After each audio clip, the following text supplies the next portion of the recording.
Hey everyone, Dr. Nick here. We're live in Oakbank at Better Back Chiropractic.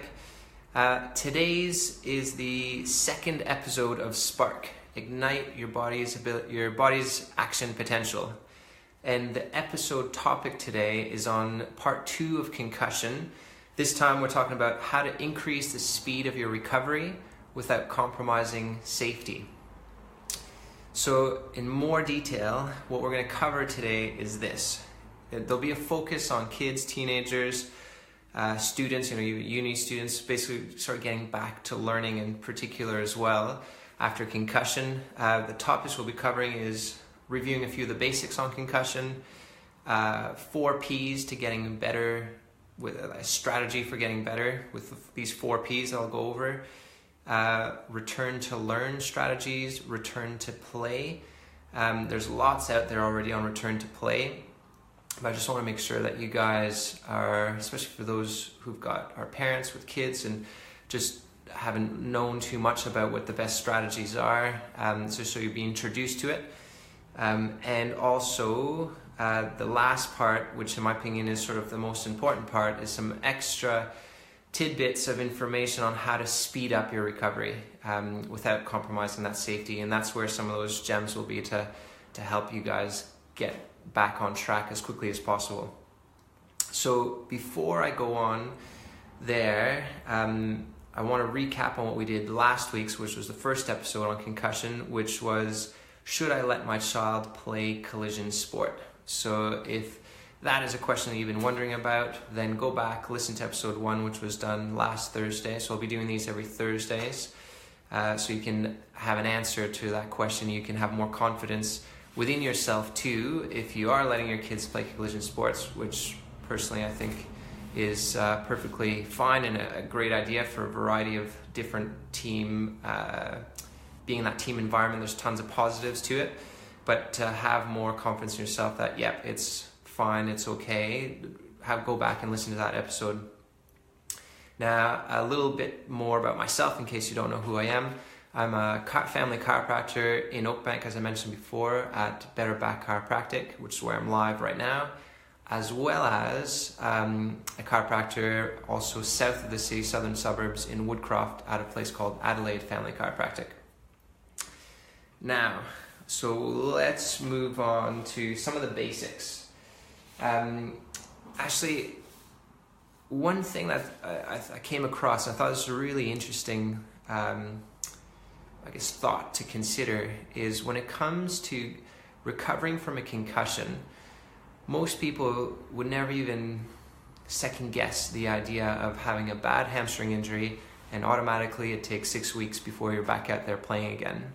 Yet, for some reason, when we're talking about our brain, which is a heck of a lot more important to our bodies than our hamstring, the idea of even missing out on a week or a game seems bogus. So just food for thought that you may want to consider making sure that your recovery is full with that brain before you go back to playing, just like you would seriously about your hamstring or knee or ankle or anything else. So concussion basics. So just to recover, for those who aren't fully aware, what are kind of symptoms would you get when you get a concussion? Because you may not be, you may not have a loss of consciousness, meaning passed out. What you may have are other problems. The most common symptom really is somebody just feeling not right. You just don't feel right. Foggy head, that kind of stuff. So physical, there's sort of different categories that you may have from symptoms. There's physical problems, thinking problems, emotional problems, or sleeping problems. So if we go physical problems, what kind of problems would that be? It could be things like dizziness, nausea, vomiting, headaches, pressure in your head, neck pain, blurred vision, loss of consciousness would be a physical problem as well. Those would be examples of physical problems. Thinking problems, just drowsy, foggy head, harder to concentrate, slower to respond to process what the other person is telling you in a conversation, just harder to it just feels like requires more energy to think. Or you get tired as well from too much involvement in thinking. Emotional problems, you may be sad, you may be irritable, you may be anxious. You just won't feel right again with those regards. And the other part is sleep. So it's interesting, it could go both ways. Some people find it extremely difficult to fall asleep, a bit of insomnia, and other people are sleeping too much, just drowsy all the time. So those are some of the things. Something else to keep in mind is that with concussion symptoms, some people will get them instantaneously when they get their heads knocked, but other people, sometimes the symptoms of concussion can actually occur 1 to 2 days later, which is quite interesting. So just making sure that if you get a knock to the head, you're playing out there, it doesn't even have to be a knock to the head, it could be a knock to the body that whips your head and your brain shaking around inside of there.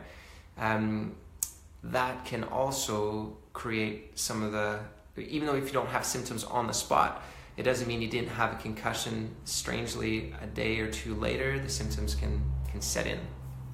Now, those are some of the basics. Once you've had a concussion, probably the best thing to do is consider the next week in 24-hour chunks. So there's different stepwise every 24 hours of things that you want to try to progress through to know, is your brain healing appropriately? Are you getting closer and closer towards the goal of getting back to school or work, as well as back to playing the sport again? And during that time, the research highly recommends that you don't take medication. Even if you've got neck pain, headaches, it's a good idea actually to avoid medication during that time. And the reason is that it can mask the symptoms of the concussion. And so if you are getting through the stages, 24-hour stages to your recovery, fine, but it's being partially because the symptoms are being masked because you're on medication. Well, that doesn't give us a true accurate description that your brain is healed up or healing. So you want to have a true knowledge that your brain is healed up. Now, let's move on. So first thing, 4 P's of getting better strategy. So this is something that I got from Dr. Mike Evans, who's a medical doctor, I believe in Canada actually. And he's got this great analogy of your body having so much charge, like a battery. And basically, when you've got a concussion, your body's using a lot of that charge to heal. So it's important. Sleep is critical while your brain is healing, with any injury really, but especially when your brain is healing, to give your body an opportunity to be in a state of rest, to recover and heal. So what we want to do then is, your first P is prioritize. So only use the charge of power that you've got in your body for the things that matter most to you. Because you've only got so much of it, just make sure you're not wasting your energy on things that don't really matter. Use it on the things that matter most to you. So first P, prioritize. Second P, plan. Which activities are you going to do and when you're going to do them. And so that's important, when you're going to do them, because you may find, and this will be different from person to person, that you've got the most amount of energy in the morning or the most amount of energy in the afternoon. So don't go trying to choose an activity that requires a lot of energy at a time where generally speaking, you're not energetic to begin with. You're going to drain that charge in your body's power even sooner. And the one thing I didn't mention, that the negative consequence of letting that charge lower is that your symptoms will come back. So we want to keep that charge up, so that way those symptoms we talked about before, the dizziness, all those things, don't come back. And obviously pace yourself. So making sure that you don't do too many activities in one day, don't overrun yourself with too much stuff. even if you're just getting back in the early stages of reading, instead of reading a whole chapter at once, which you may always like to do, break it up into chunks. If just start thinking about pacing yourself in order to recover more easily. And then the last P is position, meaning where are you positioned with regard to your environment. So you may find it way more relaxing and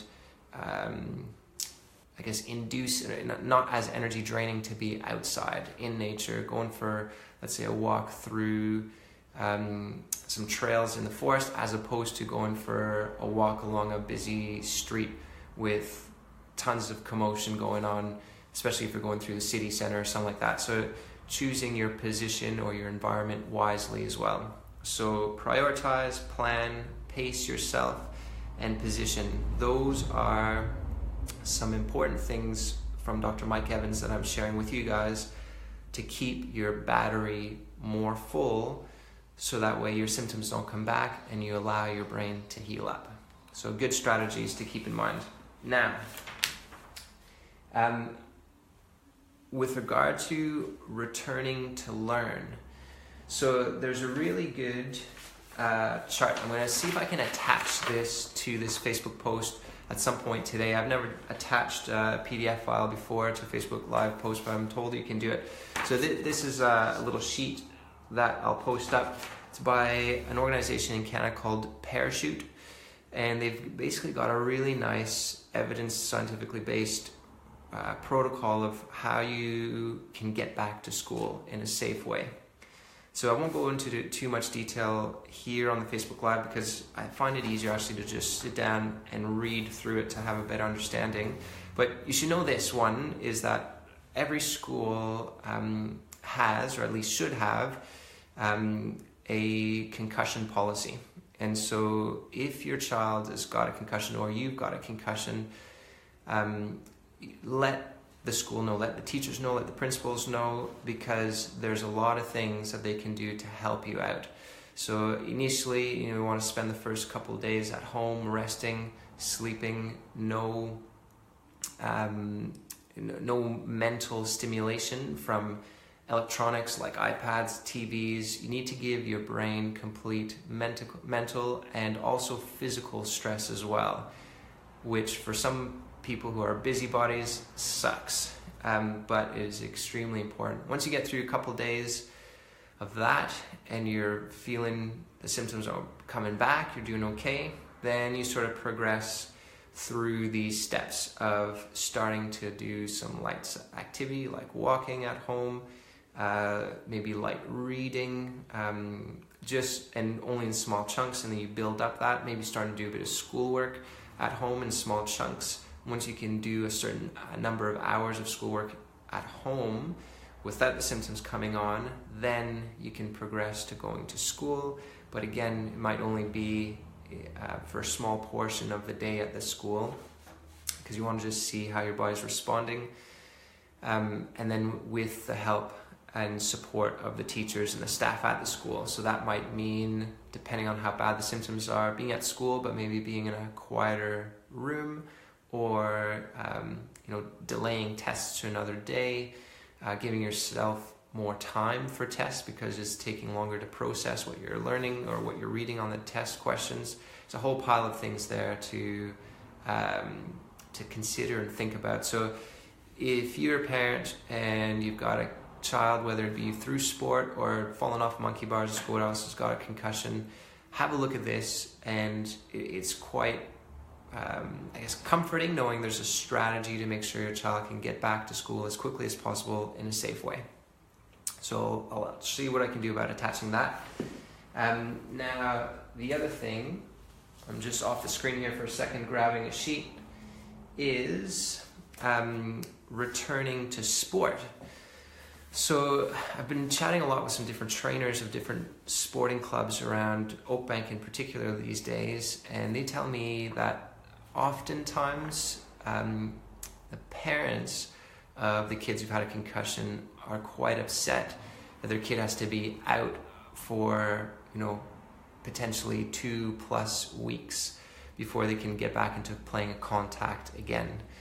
Now, part of my goal and purpose of trying to talk to you a little bit about this topic right now is to maybe help you understand why it's important to take your time. Similar to that analogy, you never think twice of a bad hamstring injury taking 6 weeks, yet for some reason we don't realize or consider how important it is to make sure your brain heals up quickly from a concussion.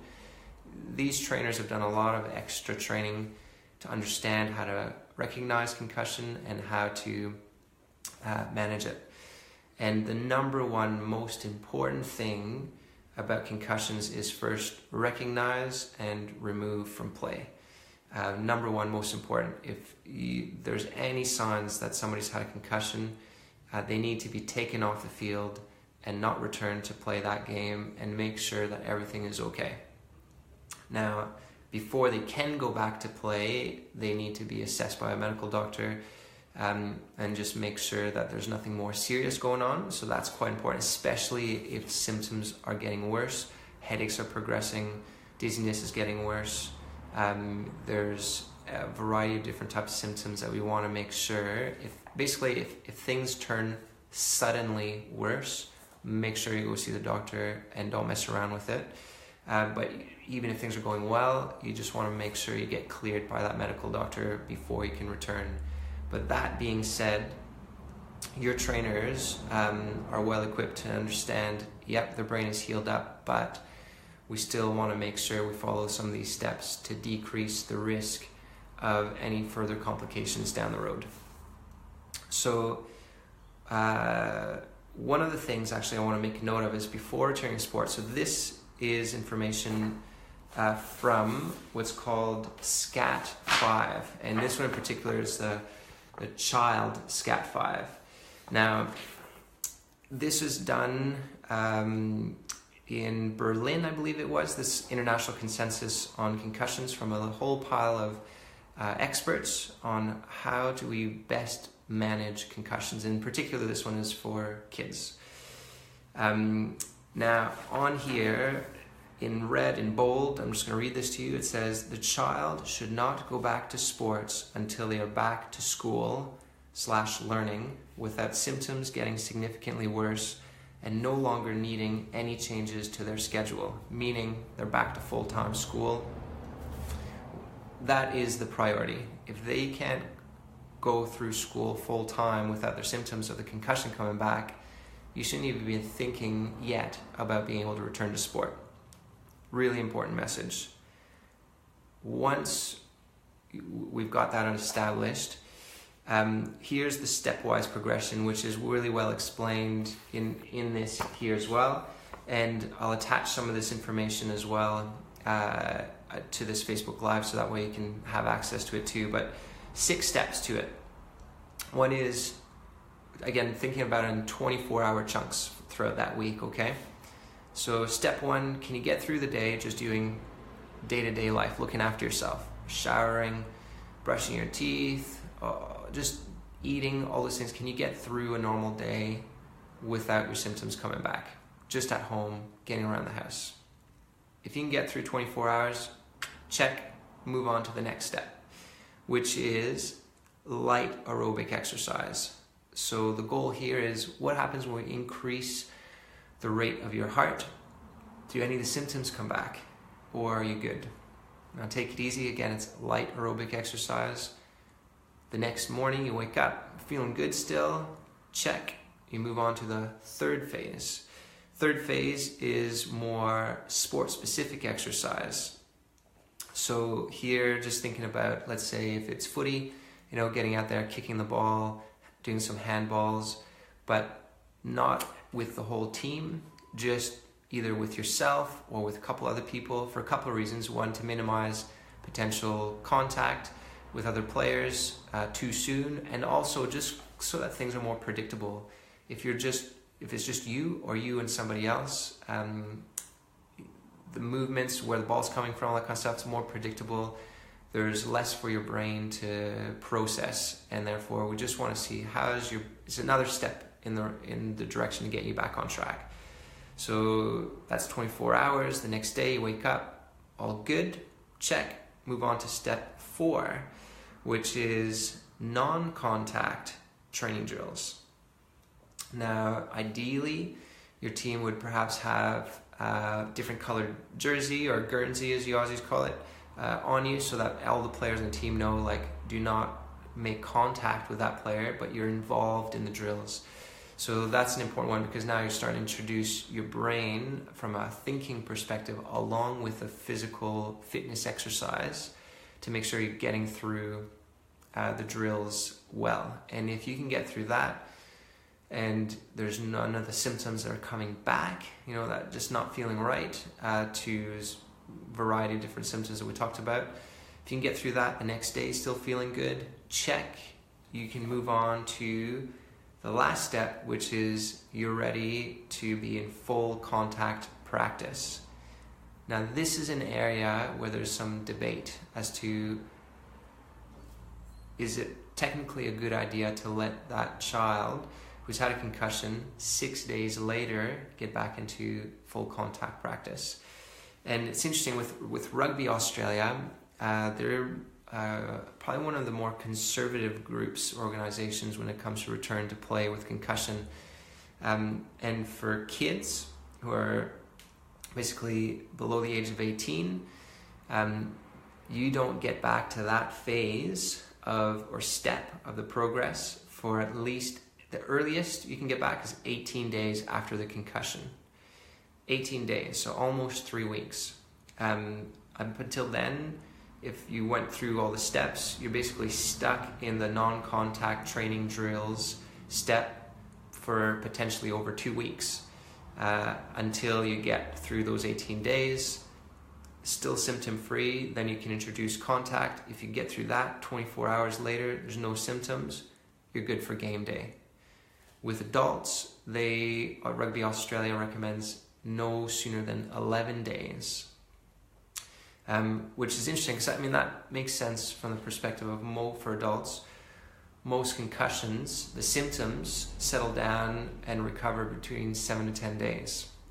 With kids, it takes longer.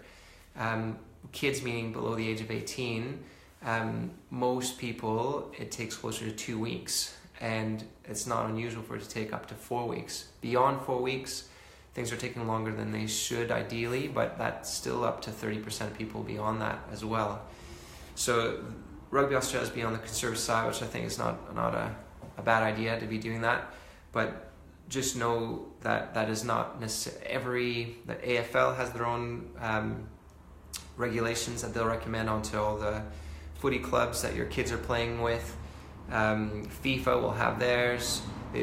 There's a gray area behind this story, but I just wanted to let you know, some groups will say you can get back and play the next game in a week's time, which is 7 days later, if every 24-hour chunk that I just went through with you is clear. And others, like Rugby Australia, will say no, 3 weeks is the next game, that's the earliest you can go. So there's some variation there. All right. So I'm just going to pick this up just to see where we're going next.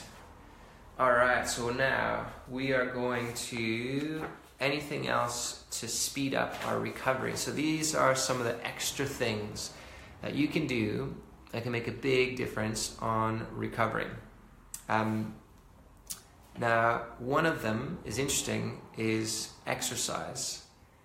Exercise is interesting, as more recently there's been research to show that introducing exercise a bit sooner rather than later, or continuing to exercise throughout the healing phase of concussion can have quite positive effects on the healing of the brain. Whereas before we used to think it needed to be 100% complete rest until things are back to normal. And there's a balance there. We don't know how much too little exercise, too much rest is good for you, or too much exercise. We've got to find that balance, and right now the research isn't specifically clear. And it makes sense. If you think of, let's say you've injured your knee or your ankle or your hamstring, well, the research is extremely clear. If you do nothing and rest it completely, even back pain, and this is really well known with regard to low back pain, the worst advice you can be given for low back pain is to have complete rest for a week.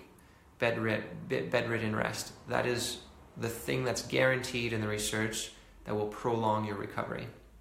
Yet on the other spectrum, if you go back too soon, being too active, doing too much, you increase your risk of re-injuring yourself as well. So it'd be like going for a run on a bummed, on an injured knee. Obviously, you could make it take longer to heal up and re-aggravate it. Well, same thing with your brain. If you do too much too soon, same thing. But if you do nothing for too long, it's gonna slow down your recovery as well. So listen to your body with regard to that, and just gradually increase that level of activity as your body allows, with the symptoms staying under control. Sleep. Sleep is critical. You need to sleep. I can't say anything more than that, just sleep. That is very, very important. Emotional support. I think that goes further than you may imagine. When you get a concussion, you may have some emotional symptoms along with it. Anxiety, you'll be more low on energy, you'll be second guessing, like how long is it going to take to recover, depending on how, especially if this is a slow one to recover and you've been having the symptoms now for 3 weeks, you're sort of wondering, am I ever going to get back to playing? Am I going to be able to get back to hanging out with my friends in the footy club, or all these types of things? So that emotional support of the family, of the parents, having some friends coming over or hanging out with some friends, at least not everybody, because sometimes overstimulation again will bring on those symptoms, but you need to have a network of community to support that person, that athlete who's suffered a concussion, and that will also help. And one of the reasons why that will help is from an emotional stress perspective.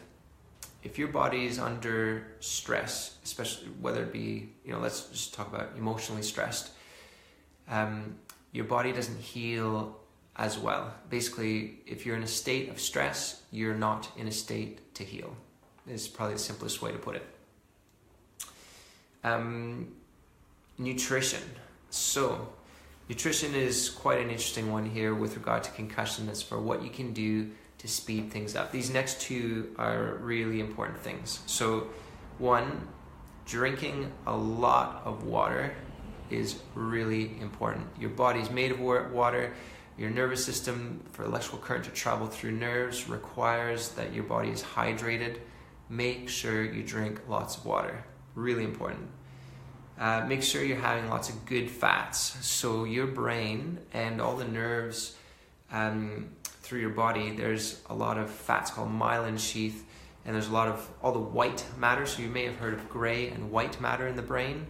The white matter is all fat. It's basically insulation to make sure that the electrical current is working as good and as fast as possible through your brain and through the nerves in your body. So good fats, one of the things in the research that's shown to be quite beneficial for brain development, and there's no doubt would be beneficial for healing up from a concussion, would be fish oil or omega-3 fats. And then you can get good healthy fats from all sorts of other foods, and from things like avocados, chia seeds, those types of things, and also from animal fat. So animal fat's quite good for you as well. Ideally, you'd be getting it from grass-fed animals, because then the quality of the fat will be more rich in omega-3s as opposed to omega-6s, which would rather you be higher up in that omega-3s with that balance. So 100% grass-fed meats, eating up the fat from those, even a really good idea. Vitamin D. So if it's summertime, get lots of sunshine. That's actually quite important for nervous system function as well. If it's not available to you because it's starting to come into winter soon, but we haven't seen too much rain lately, supplementing in vitamin D would be quite an important thing to be doing too, and that's pretty cheap. And then the other one is probiotics. And you might be wondering, what the heck would I be taking probiotics to help with my brain? It's interesting research to show that within 6 hours, and this is research done on mice, within 6 hours of having a concussion, there are signs of leaky gut syndrome. Now, for those of you who haven't heard of what leaky gut syndrome is, basically the lining of your gut is made up of all sorts of cells that are lined up side by side, and if the lining of your gut is irritated and not healthy, then there's these gap junctions are a little bit open. And what that does is basically food that's not fully digested yet can seep through your gut and into your body, into your bloodstream. And that can lead to a whole pile of things. It increases level of inflammation because now you got food that's not fully digested into its simplest units in the body. Your body doesn't know what the heck to do with it. Immune reaction responds to it to just get rid of that stuff. And so you get all sorts of other issues down the road. If that's been going on for years, you could end up with potentially other inflammatory type conditions as well. So it's interesting to consider. I don't think there's research to back this up yet, but it'd be interesting to know if people who are suffering with inflammatory conditions and think back in their history, did they have a concussion? Did it lead to leaky gut syndrome and increase their risk of getting inflammatory conditions? I mean, there's lots of reasons why you can get inflammatory conditions, but it'd just be interesting to see that link. So within 6 hours of a concussion in mice, leaky gut syndrome. So really important that we heal up that gut, because we want to make sure that your gut is absorbing the good nutrients, the fats in particular, to allow that brain to heal up. And if your gut health isn't great, your brain health isn't great. So we got to get that connection really good. So that means probiotics, very good. Things to soothe your gut and heal it, it'd be bone broths. Bone broths are a really, really good way of healing up that gut. Now, the last part that I want to talk to you about is very pertinent to chiropractic. Is I'd highly recommend, in order to speed up your recovery and getting back to sport, getting back to learning, I would highly recommend you get your neck checked out by a chiropractor. Now, why would you get your neck checked out? So there's actually a lot of research out there right now, especially in the last 5 years, stating that over 95% of the symptoms, that most of the ones I've already listed off to you that people can have from concussion, can also be caused by an upper neck problem. So things like dizziness, blurred vision, foggy brain, anxiousness, all those things, there's research to show that upper neck issues can cause those symptoms. Now, let's say you get a concussion. Actually, let's talk about that connection between the concussion and neck injury. So the research is clear that it takes it takes 4.5 G's of force to the neck to cause a whiplash injury. So let's say you're in a car accident and you get a whiplash injury, 4.5 G's of force goes to your neck, you got a neck injury from that whiplash. In a concussion, the research is showing that over 90 G's of force on average is what's required to cause a concussion. 90 versus 4.5. In my mind, if that's the case, which it is, it's impossible to have a concussion and not injure your neck to some degree. So that means your symptoms from the concussion, are they coming from the brain injury or are they coming from the neck injury? The likely answer is probably both to begin with. And as the brain has healed up, if your symptoms are persisting, what the research is showing out there is it's very likely that those symptoms that are persisting, even though the brain has healed up, is because of neck problems that need to be corrected and restored to proper function again. Now, if your goal is to get back to playing sports as quickly as possible, then to me it makes sense, if you got concussion, get your neck checked out right away, so that way at least you know that the symptoms you've got are not related to the neck. Get that cleared out. It'll help you progress over those 24-hour stages of recovery more smoothly, more quickly, and back out on the field sooner. There's a lot of other positives that we'll talk about in the future, so why it'd be good to get your neck checked out for the rest of that sporting season. But for right now, I just want you to understand why that would make sense. Now, let me just make sure I'm not forgetting anything else. Awesome. That is it. Those are the key things that you would want to know to speed up your recovery from concussion without compromising safety. So if this stuff has been useful for you, or you got some questions, I brought up some things, you're like, oh, this doesn't make sense, or what about this? Write some comments down. I'll look back at those and I'll answer them either on the spot or maybe in the next video. If you think this would be really good for some of the educators in a school that your kids go to, share it with them, share it with the principal, share it with the teachers, share it with the sport clubs, the trainers, or the coaches of your team. It's about trying to make sure people increase that awareness to get you guys healthy and fit as quickly as possible. So join me next week, next Thursday, roughly about the same time, around lunchtime. I'll be talking about, just make sure I'm not mixing up my topics ahead of myself. That's it. What you need to know to decrease your risk of sport concussion. So we're going to talk more about prevention. What can you do out there to prevent concussions? How can we decrease that risk? Good to chat with you guys. Have a great day and a nice weekend.